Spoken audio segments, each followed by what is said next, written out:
de que también los foráneos puedan hacer preguntas.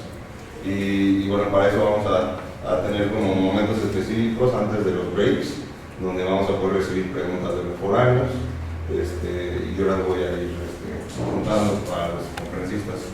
No, en este diplomado pues va a dar clase el pastor Andrés Castellazo, que está aquí con nosotros. Él es pastor en Chiapas, es el coordinador de la... Bueno, ahorita te preguntas bien algo, porque tú te sabes mejor su currículum. Luego va a estar también el pastor Andrés Speaker de Morelia, el pastor Gilberto Gutiérrez de la Iglesia Bautista de Oreb, el pastor Juan Manuel de León del Ministerio 316 y bueno, el director Alejandro Rosa.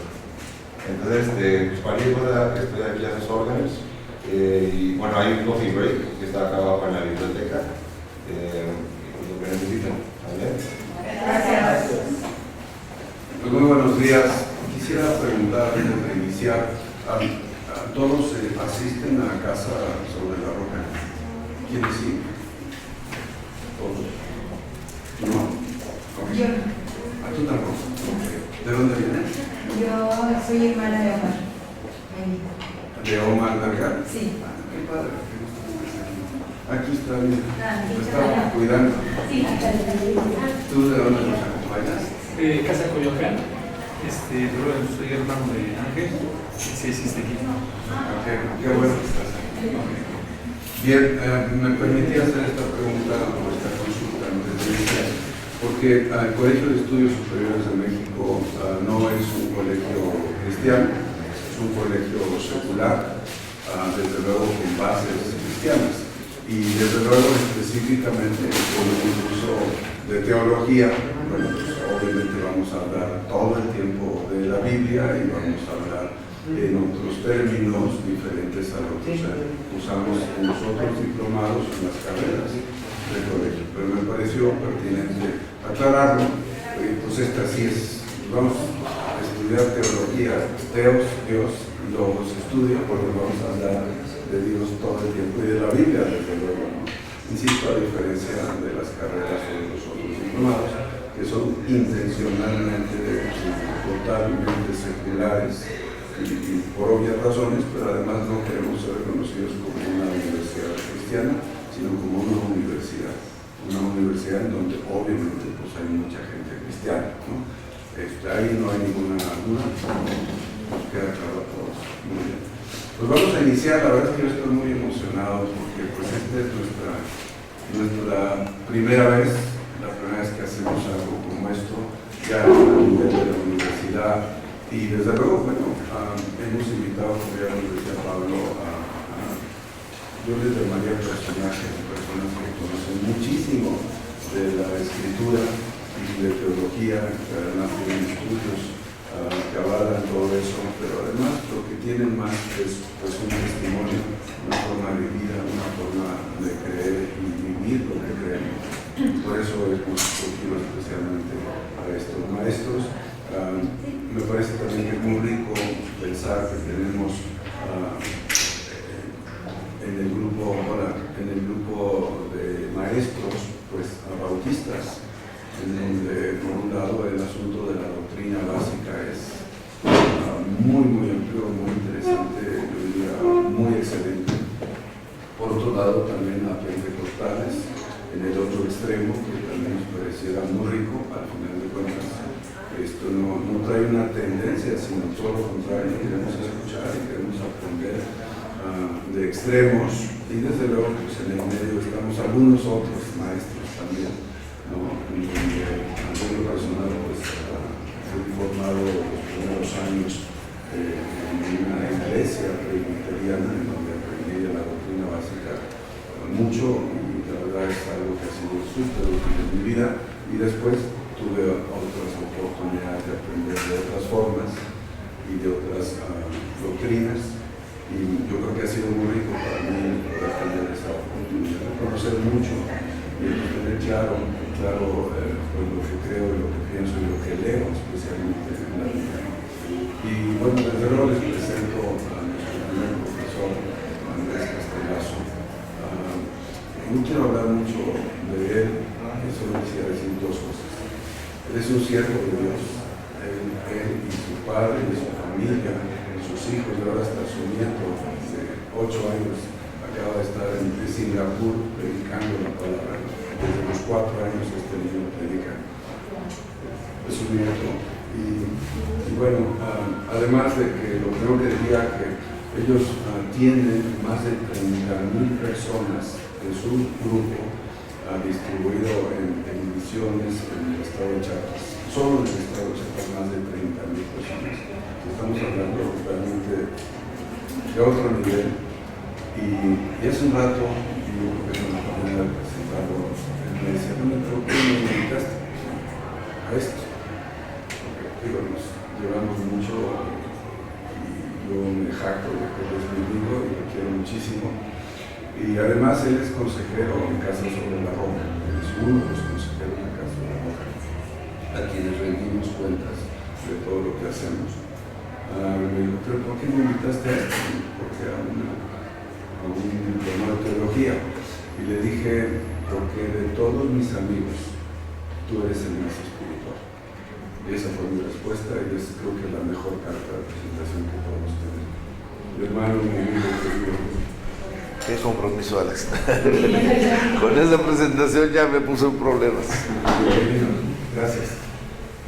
Muy bien, permítame sacar aquí un apunte. Bueno, pues ya dijo Alex, mi nombre es Andrés Castelazo y lo que voy a tratar de hacer con ustedes en este tiempo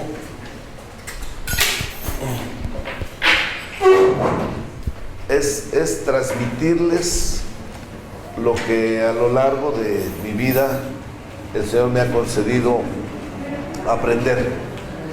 Nací en una cuna evangélica. Mi padre, que ahora tiene 91 años, él conoció el Evangelio a los 23 y desde entonces empezó a servir a Dios. Han sido 91 años y de esos pues ya una buena cantidad él sirviendo, y su ejemplo más que las enseñanzas, porque él viajaba mucho predicando en las montañas con el hermano Win Myers y eran juntos los dos, andaban, varias veces los quisieron matar y todo. Sin embargo, su trabajo en las sierras de Oaxaca, en Tabasco, en Chiapas, en Guerrero, su enseñanza fue una enseñanza muy clave para nosotros, más que con palabras, con su ejemplo.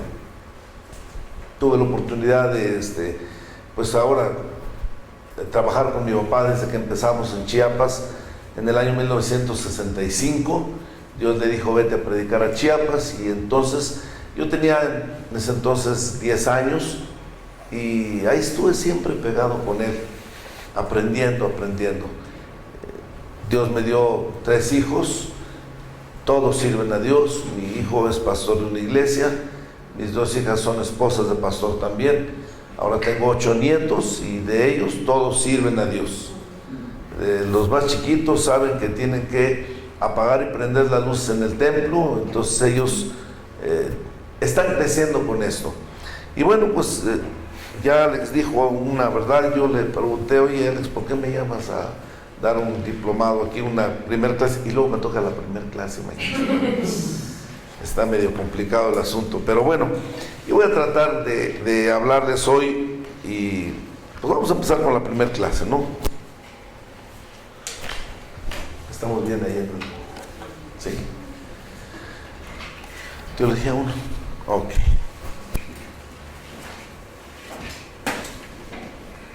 ¿Cómo le hacemos para romper el hielo? ¿Por qué no nos dicen su nombre? Y ahí empezamos, ¿verdad? Yo ya les dije el mío, Andrés.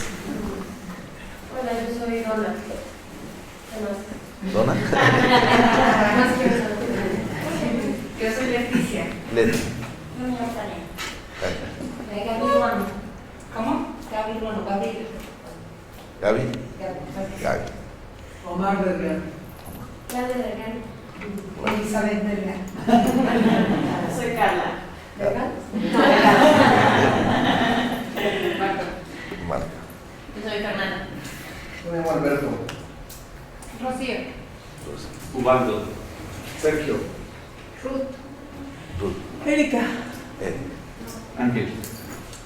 Jorge. Jorge. Ya somos todos. Bueno, si a lo largo de la explicación que esté yo dando tienen alguna duda, pueden preguntar. No les garantizo responderla, pero la pregunta la pueden hacer con toda confianza. Bueno, vamos a empezar teología. Hay algunos términos que han dado para la teología, dicen que es la ciencia de lo sobrenatural, pero la verdad no, de sobrenatural no tiene nada, no es una ciencia realmente de lo sobrenatural. Algunos dicen que es la ciencia que trata de la religión, pero la palabra religión es una palabra muy ambigua. Sabemos que religión es el término de volverse a Dios. Ya Alex dijo hace un momento que la definición más sencilla es Theos, Dios, Logos, estudio, el estudio de Dios. Pero vamos a comenzar con la revelación de Dios. ¿De dónde sacamos la idea que Dios existe? ¿Por qué decimos que Dios existe? ¿De dónde nos viene la idea que hay un Dios? Porque hay muchas cosas que el ser humano no puede hacer, ¿no? Se tiene que ver a alguien supremo. Algunos eso no, eso ahorita no. No, es la incomprensión del ser humano hacia ciertos fenómenos que no comprende propiamente, busca alguna interpretación y empieza a darle cierta deidad al fenómeno propiamente. Pero muchas veces cuando no comprenden las cosas no solamente piensan en Dios. Dicen, por ejemplo, la madre naturaleza, dicen buscan otras respuestas que no sea Dios. La verdad, a la gente no le conviene decir que hay Dios. Pero ¿de dónde nos vino la idea? Pero a mí me lo enseñaron. A mí me enseñaron. A ti te enseñaron que hay un Dios. En mi casa me enseñaron que Bueno, hay 4 fuentes de donde nos viene la idea que hay un Dios. Ahora sí, ¿tienen control o lo van pasando ahí? No, eso ya lo vimos. Ok. ¿De dónde sacamos la idea que Dios existe? La primera, la intuición. Es la creencia que se desprende directamente de la constitución de nuestra mente. Otra definición del diccionario sobre la intuición es la percepción clara de la verdad sin verla. Los hombres sabemos que las mujeres tienen muy desarrollado la intuición. Tienen un sexto sentido, ¿verdad? Es que lo sé.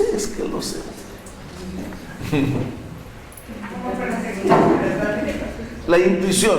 Una definición es que la intuición es la creencia que se desprende de la constitución de nuestra mente. O sea, aquí tenemos algo que decimos existe. O bien una percepción clara de la verdad sin verla. Mire, en la mente de cada uno de nosotros hay una percepción de que hay un Dios. Como decía, ¿cómo se llama? Elizabeth. No, atrás de usted. Bueno, Es que alguien tuvo que haber hecho esto. O sea, un hombre, por ejemplo, un ateo dijo: yo voy a demostrarle al mundo que Dios no existe. Tuvo su hijo y se lo llevó a una isla y ahí lo tuvo. Dijo: aquí va a crear él sin que nadie le diga que hay Dios, vamos a manejarnos así. Para su sorpresa, un día ve a su hijo de rodillas al pie de un árbol. ¿Y ahora qué pasó? ¿Qué estás haciendo? El cielo estaba nublado, había relámpagos y dice: lo que pasa es que estoy clamando a la naturaleza para que no nos destruya. ¿Y quién le dijo?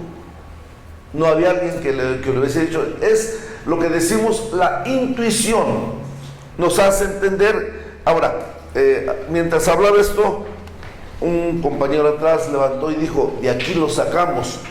Pero hay pueblos que nunca han tenido acceso a la Biblia y sin embargo en sus culturas tienen la creencia que hay un ser supremo. ¿Por qué? Porque en el interior y en la mente la intuición nos hace percibir que hay alguien por encima de todo. Esa es una de las fuentes de donde viene la idea de Dios. La segunda, la tradición.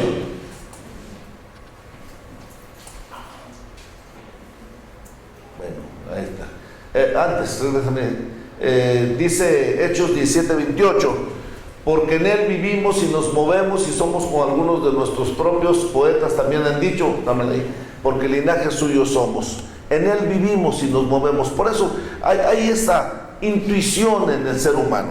Bueno, dos, la tradición. Aquí sí lo que decía nuestra compañera. A mí me dijeron que hay un Dios. Y es que hay dos tipos de tradición. Seguimos en el otro. Hay dos tipos de tradición. Y tenemos, por ejemplo, la tradición remota y la tradición presente. Vamos a ver, por ejemplo, la tradición remota. Vámonos hasta el principio de la historia. Adán conoció a Dios. Y aunque sus hijos fallaron, hubo otro hijo, Set, que Adán le platicó. Hay un Dios. Set le platicó a su hijo, hay un Dios, y hay un Dios. Y así, a través de la historia ha venido una tradición de que hay un ser superior. ¿Cómo es? No lo sé. ¿Dónde está? No lo sé. Pero hay un ser superior. Mi bisabuelo le dijo a mi abuelo que hay un Dios. Mi abuelo le dijo a mi papá que hay un Dios. Mi papá me dijo a mí que hay un Dios. Yo le dije a mi hijo que hay un Dios. Mi hijo le dijo a su nieto que hay un Dios. Digo a su hijo. Entonces, ahí viene la tradición. Por tradición también sabemos que hay un Dios. Ahora, tenemos que reconocer que también la tradición puede transmitir una verdad como un error. O sea, por tradición se pueden pasar no solamente verdades, un error. Sin embargo, entendamos una cosa: el hombre tiende siempre a alejarse de Dios. Aunque de la Biblia voy a hablar más después, sí quiero tomar una lectura aquí en Romanos 1 para que veamos que la tradición puede... Alguien puede decir, oye, pero la gente puede estar equivocada al transmitir el conocimiento de Dios por tradición. Sin embargo, fíjense lo que dice Romanos 1. Voy a leer del 19 al 32. Dice: porque la ira de Dios se revela desde el cielo contra toda impiedad e injusticia de los hombres que detienen con injusticia la verdad. Porque lo que de Dios se conoce les es manifiesto, pues Dios lo manifestó. Porque las cosas invisibles de Él, su eterno poder y deidad, se hacen claramente visibles desde la creación del mundo, siendo entendidas por medio de las cosas hechas, de modo que no tienen excusa. Y aquí dice: pues habiendo conocido a Dios, no le glorificaron como a Dios ni le dieron gracias, sino que se envanecieron en sus razonamientos y su necio corazón fue entenebrecido. Profesando ser sabios, se hicieron necios y cambiaron la gloria de Dios incorruptible en semejanza de imagen de hombre corruptible, de aves, de cuadrúpedos y de reptiles. Y aquí viene lo más triste: por lo cual también Dios los entregó a la inmundicia, a las concupiscencias de sus corazones, de modo que deshonraron entre sí sus propios cuerpos, ya que cambiaron la verdad de Dios por la mentira, honrando y dando culto a las criaturas antes que al Creador, el cual es bendito por los siglos. Amén. Por esto Dios los entregó a pasiones vergonzosas, pues aún sus mujeres cambiaron el uso natural por el que es contra naturaleza, y de igual modo también los hombres, dejando el uso natural de la mujer, se encendieron en su lascivia, unos con otros, cometiendo hechos vergonzosos, hombres con hombres, y recibiendo en sí mismos la retribución debida a su extravío. Y como ellos no aprobaron tener en cuenta a Dios, Dios los entregó una mente reprobada para hacer cosas que no convienen, estando atestados de toda injusticia, fornicación, perversidad, avaricia, maldad, llenos de envidia, homicidios, contiendas, engaños, malignidades, murmuradores, detractores, aborrecedores de Dios, injuriosos, soberbios, altivos, inventores de males, desobedientes a los padres, necios, desleales, sin afecto natural, implacables, sin misericordia, quienes, habiendo entendido el juicio de Dios, que los que practican tales cosas son dignos de muerte, no solo las hacen, sino que también se complacen con los que la practican. En toda esta lectura nosotros vemos que efectivamente la mente del hombre siempre tiende a lo malo, y sin embargo, a pesar de que la gente tiende a lo malo, la tradición ha sido efectiva, nos habla de que hay un Dios. Ahora, tenemos también la tradición presente. Ustedes pueden acostumbrarse a venir cada domingo a Casa sobre la Roca, los que vienen aquí, y a sus hijos le están inculcando eso. Ya es una tradición en la familia reunirnos todos los domingos en la mañana o entre semana reunirnos a una célula. Ya es una tradición. De esa manera también se está transmitiendo el conocimiento de que hay un Dios. Bueno, como pueden ver en estas dos primeras partes, no estamos tocando el asunto de la Biblia. La Biblia lo dejamos hasta el último. Queremos ver primero de dónde nos viene el conocimiento de Dios. Número 3, la razón. La tercera fuente del conocimiento es la razón. Por medio de la razón llegamos a conclusiones. Esto ustedes lo saben de memoria, yo creo.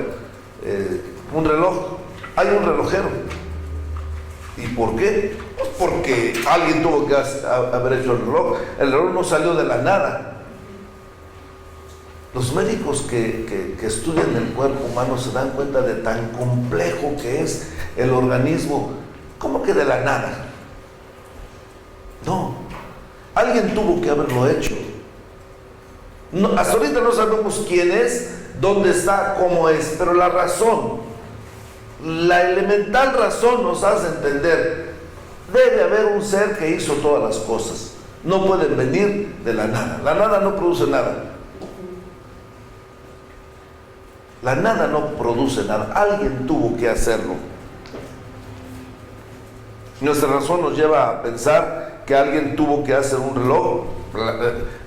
Hay relojes tan complejos. En el museo de San Petersburgo, el Hermitage, hay un reloj que tiene 450 años que lo hicieron. Está en el museo y está trabajando y da la hora correcta. Ahora, alguien tuvo que hacerlo, un relojero. Nosotros somos mucho más complejos. El mundo, alguien tuvo que hacerlo. ¿Quién es? No lo sabemos, pero por lo pronto ya tengo la idea de que debe haber un ser superior. Me lo dice la intuición, me lo dice la tradición, me lo dice la razón.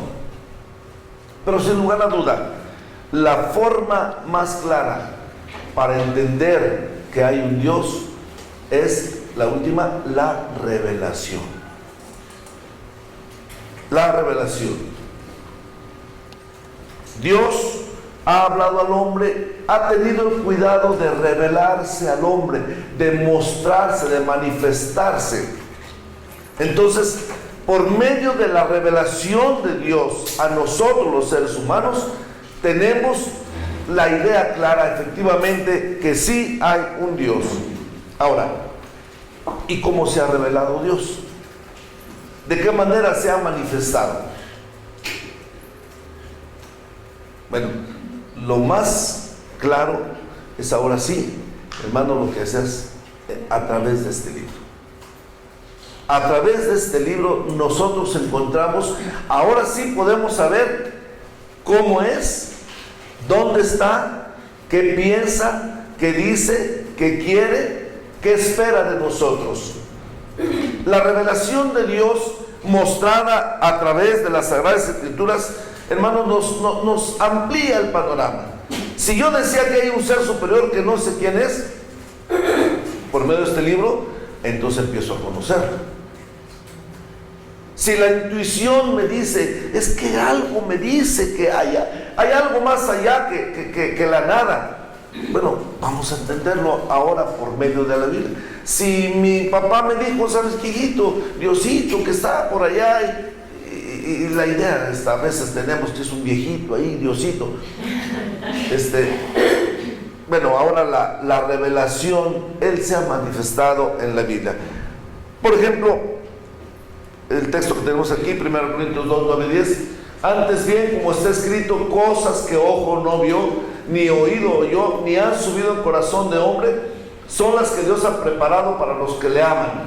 Y Dios nos las reveló a nosotros por el Espíritu, porque el Espíritu todo lo escudriña, aún lo profundo de Dios. Entonces, con estas 4 fuentes del conocimiento, ya sabemos que hay un Dios. Ya entendemos que hay un Dios. Lo sé. Yo lo sé porque de pequeño lo supe, como dijo la hermana, a través de mis padres, me lo dijeron. Mi mamá me dijo que hay un Dios y dijo que me iba a castigar si me portaba mal. Para echarme miedo. Pero bueno, a través de entender este libro me doy cuenta que las cosas no eran así. Que Dios no es un Dios que está con un garrote ahí listo para castigarnos, sino encuentro que nos ama y que tiene planes muy buenos para nosotros. ¿Queda claro entonces de dónde obtenemos el conocimiento de Dios? Que definamos bien este primer punto. Nuestro conocimiento no nos viene solo por la Biblia. Hay gente que le va a decir, ¿sabes qué? Yo no creo en ese libro. Háblame de Dios, pero sin la Biblia. Bueno, vamos a ver estos otros puntos del conocimiento: la intuición, la tradición, la razón. Dijo un hombre, estaba en una reunión y dice: señores, yo quiero demostrarles aquí en este auditorio que Dios no existe. Y tomó su reloj y dijo: a ver, si Dios existe, le voy a dar 5 minutos para que me mate. Y miró hacia arriba: si Dios existe, te doy 5 minutos para que me mates. Y todos, pues a ver a qué hora lo voy a matar. Y dijo: permítanme, señores, acompañar a mi muerte mis últimos 10 segundos. Cuando llegan los 5 minutos, 9, 8, 7. ¿Cuál más pensó? Ahorita va a caer un rayo, necesito retirarme un poquito de la plataforma, no sé que también me toque a mí. 3, 2, 1. Está demostrado que Dios no existe. ¿Qué dirían ustedes? Dios no está para lo que nosotros queremos en el momento que queremos. Y eso no tiene que obedecer ninguna. Dijo alguien ahí entre el auditorio: a lo largo de la historia el hombre se ha burlado de Dios y usted quiere acabar con la paciencia de Dios en 5 minutos. Mucha gente está negando hoy en día porque no les conviene aceptar que hay un Dios. Si aceptan que hay un Dios, aceptan que tienen un compromiso con Él. Decía un joven un día que le hablaba: oye, ¿por qué no buscas a Dios? Y digo: pero Dios, ¿por qué me va a castigar si yo no le hago nada? Yo no le hago nada, no tiene por qué castigarme. En realidad, nosotros tenemos un compromiso con Dios porque Él nos hizo y espera algo de nosotros. Bueno, entonces, definimos ya la primera parte. Conocemos que hay un Dios. Por el método que nos haya llegado conocimiento, lo más claro es este libro, es la revelación. Y en nuestro diplomado acerca de la teología, el estudio de Dios, este va a ser nuestro libro de texto. yo les invitaría que traigan una Biblia, porque vamos a leer. Bueno, al menos la clase que a mí me toca es hoy, pero procuren traer una, porque de aquí vamos a sacar las verdades. De aquí vamos a conocer cómo es Dios. Teología es el estudio de Dios. ¿Qué quiere Dios? ¿Qué está haciendo Dios? ¿Dónde está? Bueno, entonces, pero vamos a hablar un poquito más de este libro. El libro maravilloso. Me dijeron que el tema central de este día es precisamente llegar a que ustedes se apasionen por este libro, que sea más que un adorno en la biblioteca, de cualquier forma como lo tengan. Antes, hace tiempo, decíamos en los templos, abran su Biblia. Hoy con tanta tecnología nada más decimos, enciendan su Biblia. Bueno, si lo tienen ahí en el celular, porque se puede tener ahí en el celular, lo importante es que nosotros comprendamos. Le voy a hablar ahora entonces acerca de este libro maravilloso. Un libro odiado, un libro que dijo un ateo hace unos 200, 300 años, dijo, en 10 años la Biblia dejará de existir. Y sin embargo ahora está en más idiomas, en más dialectos. Vamos a hablar de este libro maravilloso. Si el mayor conocimiento de Dios está revelado en la Biblia, vale la pena conocer más de este libro. Hay un hermano, un científico llamado George McDowell. Él escribió un libro.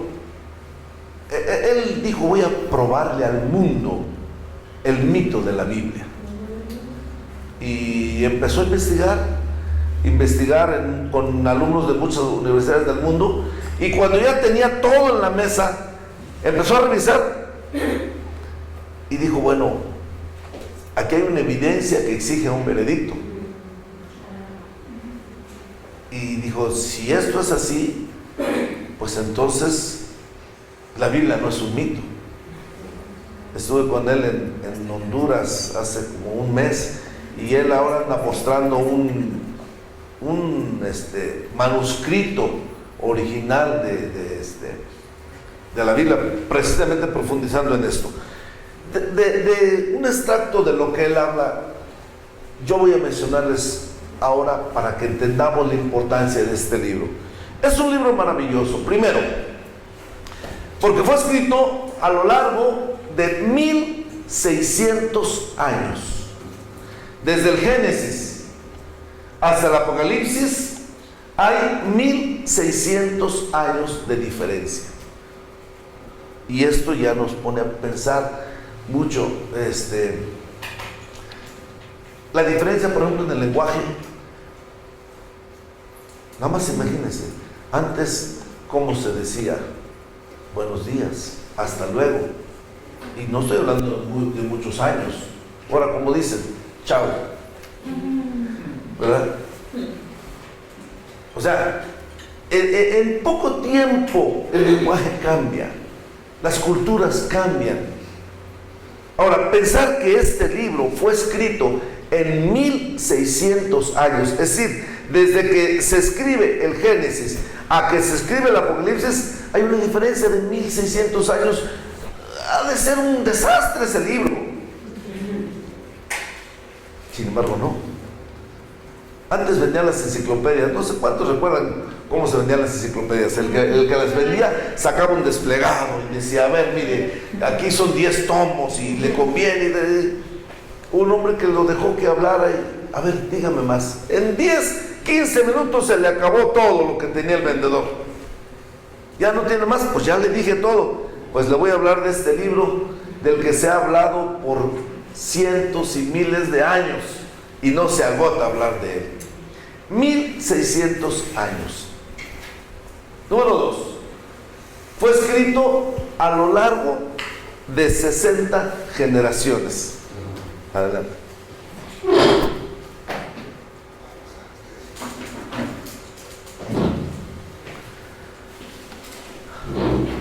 a lo largo de 60 generaciones.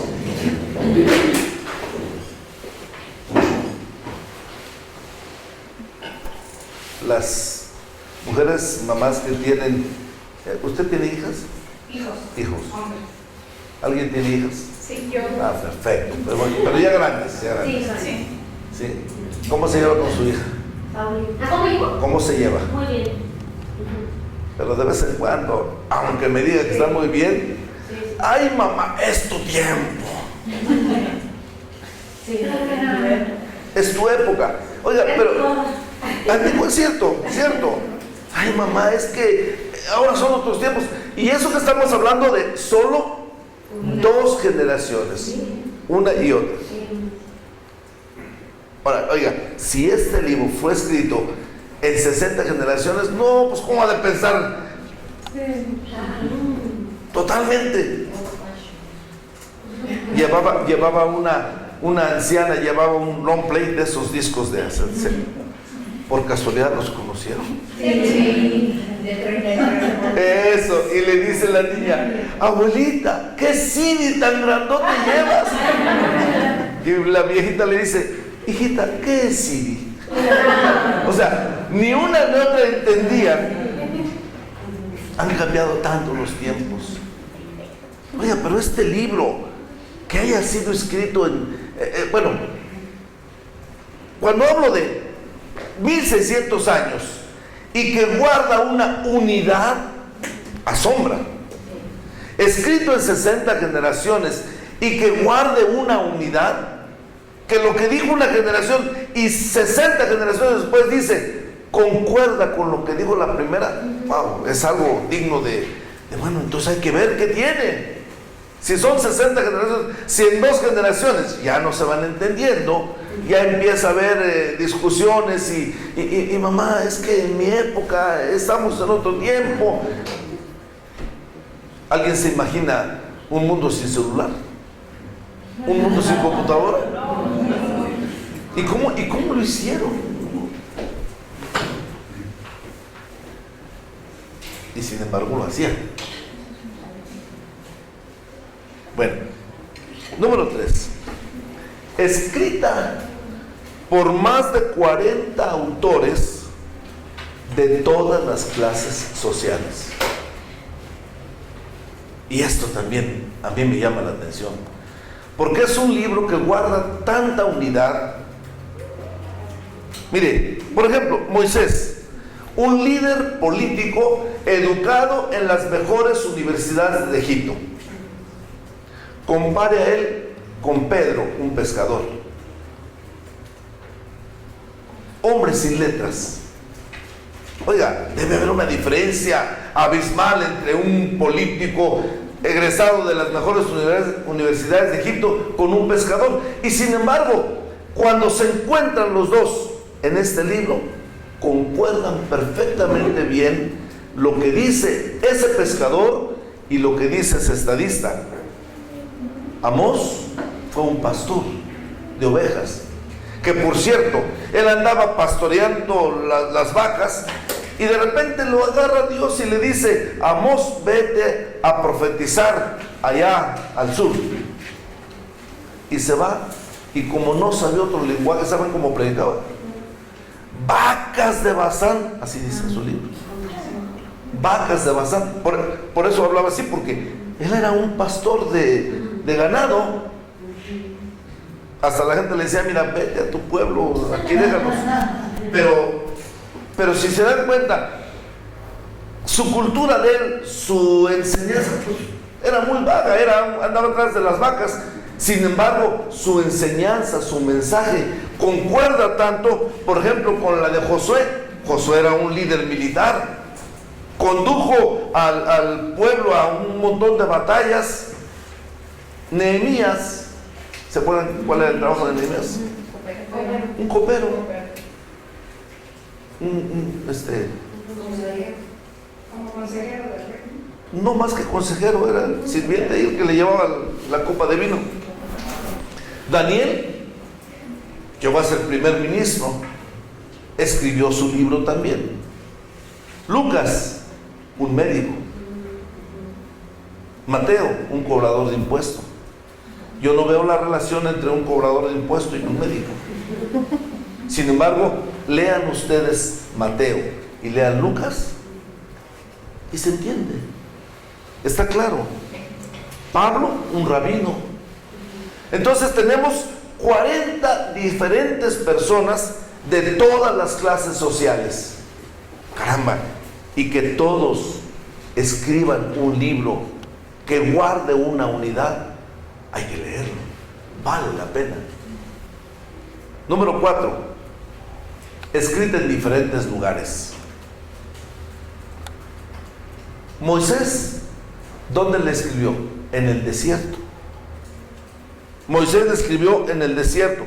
Jeremías, en la cárcel. ¿Qué escriben en la cárcel? Hay desesperación, hay desolación. Sin embargo, Jeremías escribió su libro estando en la cárcel. Daniel, por ejemplo, su libro, y hablamos, se escribió en la ladera de un cerro y en un palacio. Pablo, la mayoría de las cartas que escribió, las escribió adentro de la cárcel. Lucas, pues andaba viajando con el apóstol Pablo y ahí iba escribiendo ese médico mientras viajaba. Cuando uno viaja aprende muchas cosas, ¿verdad? Y si tienen el cuidado de ir llevando un itinerario de su viaje, al regresar a casa, pasando los años o los meses, se ponen a leer, ¿te acuerdas? Mucha emoción, que no es que no pondrían estando en casa. Entonces, fue escrita en diferentes lugares. Juan, el que escribió Apocalipsis, lo hizo en una cueva en la isla de Patmos. Número 5. Fue escrita en diferentes épocas. Y esto también nos llama la atención porque David le escribió en tiempos de guerra y Salomón en tiempo de paz.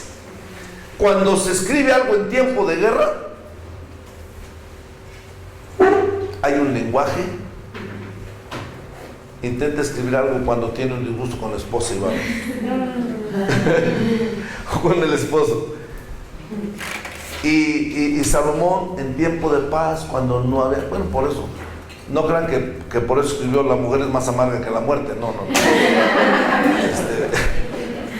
Bueno, eso dice, ¿no? Que hasta mejor es vivir en el techo que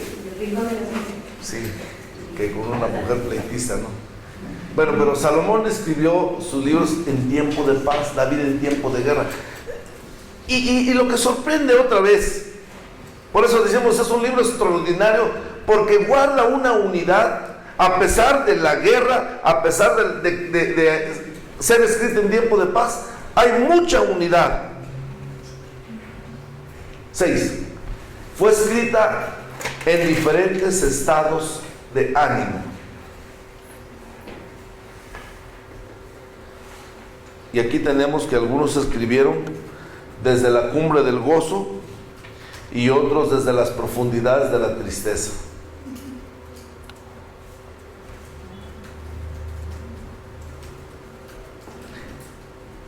Dice una mujer, oye, qué bonito me escribías cuando éramos novios. Ahora, ¿por qué no me dices igual? Debería ser igual, ¿verdad? ¿Qué piensan? Mejor, pues ahora le hace de comer, le lava la ropa, lo atiende. Pero no sé si a ustedes, no sé si a ustedes les ha pasado que cuando estamos deprimidos, porque sí, no vamos a decir que no nos vienen momentos, y escribimos algo, cuando cambia nuestro estado de ánimo, ¿a poco yo escribí esto? ¿A poco yo escribí esto? O sea, se nos hace raro. Bueno, lo que sorprende de este libro es que guarda una unidad a pesar de los diferentes estados de ánimo. Tenemos, por ejemplo, el libro de Eclesiastés. Parece ser escrito por un hombre desesperado. Vanidad de vanidades. Todo es vanidad. ¿Verdad?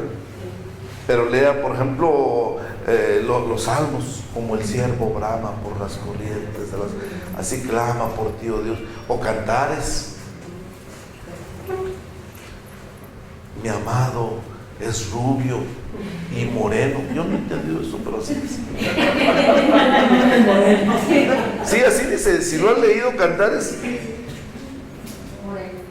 es rubio o moreno. O sea, dependiendo del estado de ánimo, debe haber una variación. Pero ¿qué pasa con la Biblia? Que no hay esa variación.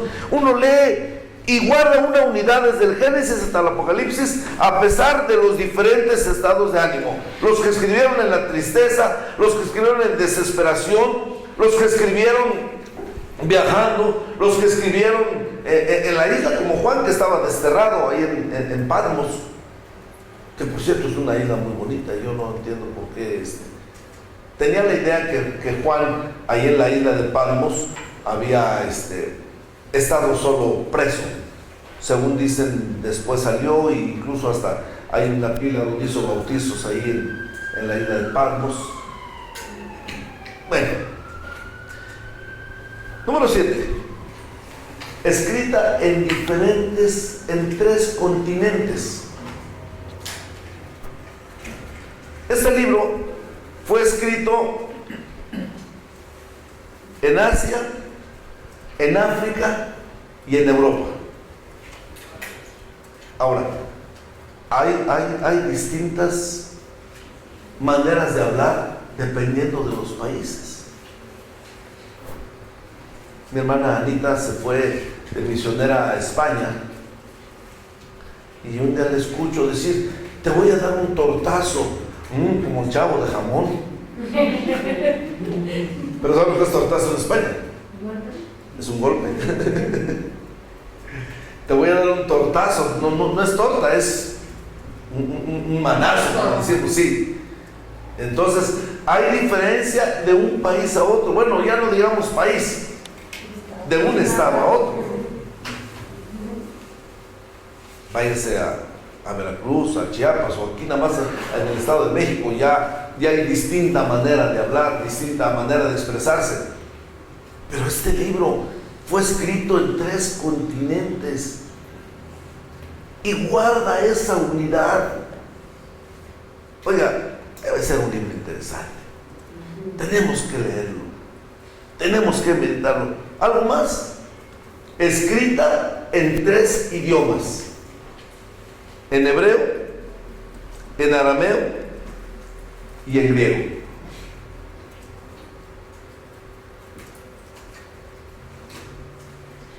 De un idioma a otro hay mucha diferencia.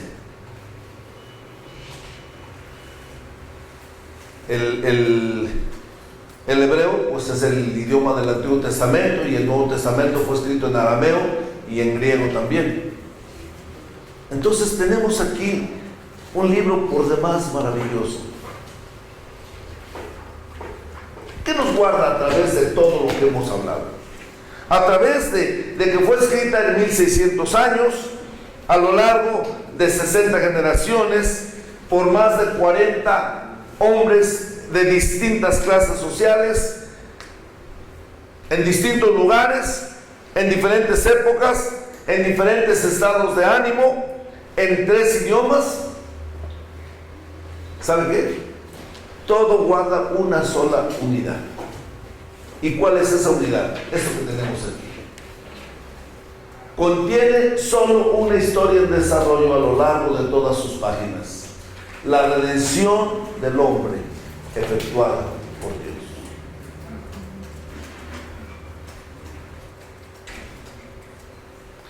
Esto es lo que contiene la Biblia.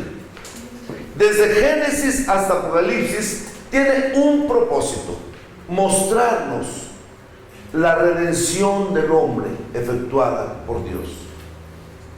Comenzamos hablando de que hay 4 fuentes del conocimiento de Dios. Ok, la última: Dios se ha revelado, se ha manifestado. Lo que de Él se conoce, Él lo manifestó. Leímos ahí en Romanos. Él nos lo manifestó, quiere que le conozcamos. El propósito de Dios es que cada uno de nosotros le conozcamos a Él.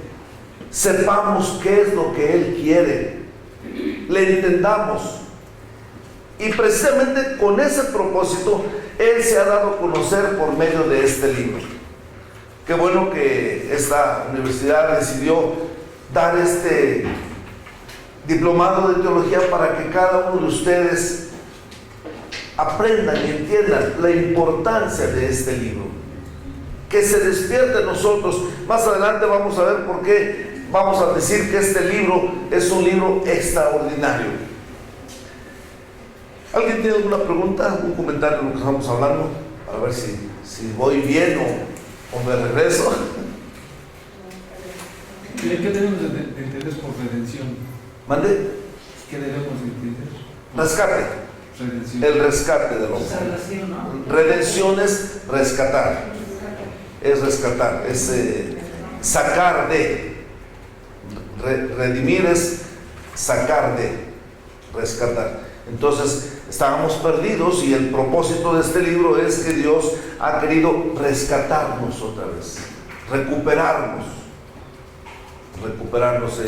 Un niño dicen que hizo un barquito de papel muy bonito y lo puso, lo hizo de madera, se fue mientras llovía en una corriente de agua que pasaba en la calle, lo perdió, pero un día en un aparador lo ve que lo tenían a la venta y dijo: papá, cómpralo, redímemelo, o sea, rescátamelo. Y nosotros realmente Dios nos hizo y nos perdimos.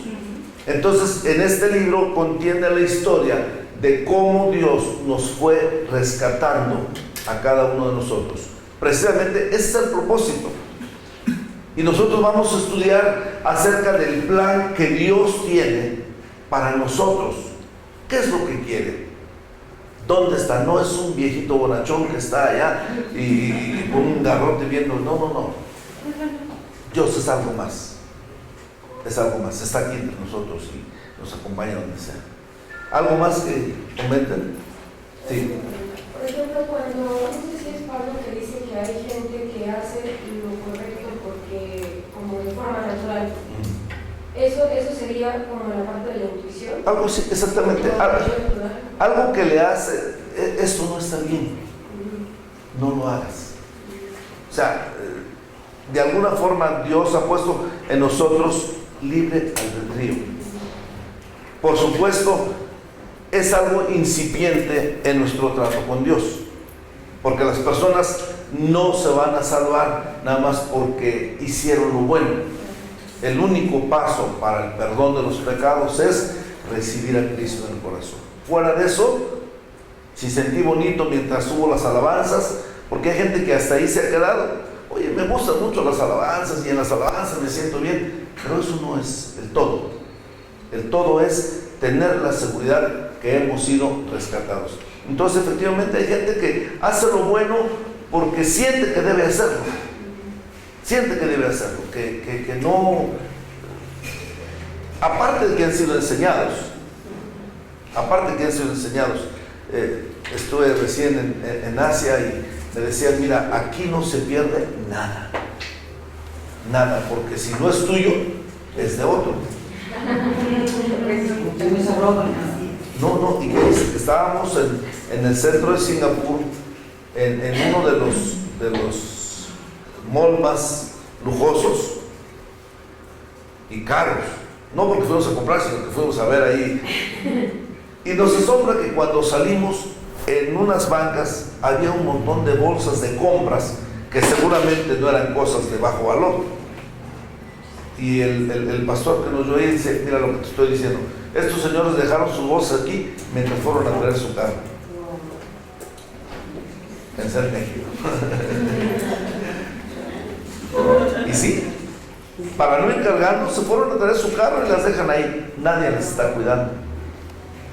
Pero parte de eso, lo que decimos, la gente ha sido enseñada a no tocar. Sin embargo, en el interior de la persona hay de que debo hacer lo bueno.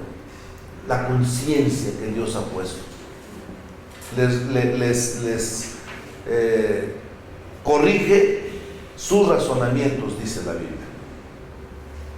Entonces, eso es algo así como la intuición. pero no nos basta, porque si yo digo, bueno, algo me dice que no debo hacerlo, ¿quién?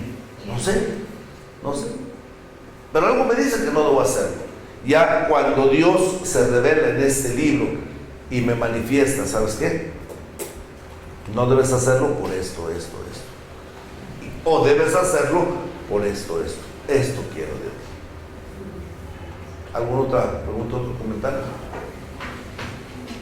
No, por favor, no se queden tan callados, ayúdenme. A ver, cuando has comentado los libros, yo tengo la idea de que cada libro fue escrito no por una persona, ¿no? Sino por una comunidad. Cuando hablamos de Lucas, bueno, con la comunidad de Lucas, ¿no? Entonces, y también se lleva un tiempo en la escritura de ese libro, ¿no? Son personas que escribieron. Okay. Son personas, sí. E incluso en la siguiente clase que tengo aquí ahorita con ustedes, vamos a hablar un poquito de cada uno de estos libros para que entendamos qué es lo que contienen, ¿verdad? Porque la Biblia, por ejemplo, algunos la toman para mandarse cartas de amor. El libro de Cantares, una muchacha que, pues ella sí se descaró, ella se le declaró al hombre, basada en la Biblia. Dice, porque en el Apocalipsis dice, y la esposa dice, ven, Señor Jesús. O sea, ella toma la iniciativa. Entonces le pone una carta y le dice, ponme como un sello sobre tu corazón, como una marca sobre tu brazo. Obviamente está hablando Cantares. Te amo. Y cuando él lo lee dice, con que muy bíblica, y le pone, a yegua de los carros de Faraón te he comparado, amiga mía. No es la Biblia, pero tiene todo lo que uno quiera, lo puede probar con la Biblia, bueno o malo, sacándola del contexto, por supuesto. Hay un texto ahí en Corintios que dice, si en esta vida solo esperamos en Cristo, somos los más miserables de todos los hombres. Así es. Si en esta vida solo esperamos en Cristo, somos los más dignos de lástima de todos los hombres. Y uno dice, bueno, pero ¿por qué? Es que si lo sacamos de contexto, antes viene diciendo, si Cristo no resucitó, nuestra fe es vana. Y si Cristo no resucitó, y en esta vida solo esperamos en Cristo, o sea, sacarlo. Por eso digo, todo se puede probar con la Biblia. Por eso las verdades, las enseñanzas que Dios tiene para nosotros deben de estar respaldadas no con un texto, sino en toda la Biblia, con la unidad que manda la Biblia.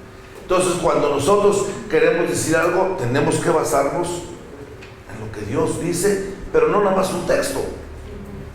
No nada más un texto. Porque un texto sin el contexto es solo un pretexto. Anótalo ahí. Si te gustó. Un texto sin el contexto es solo un pretexto.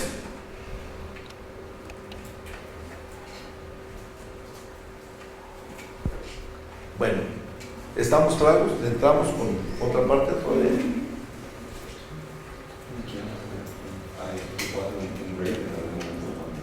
¿No? ¿O hacemos un pequeño break?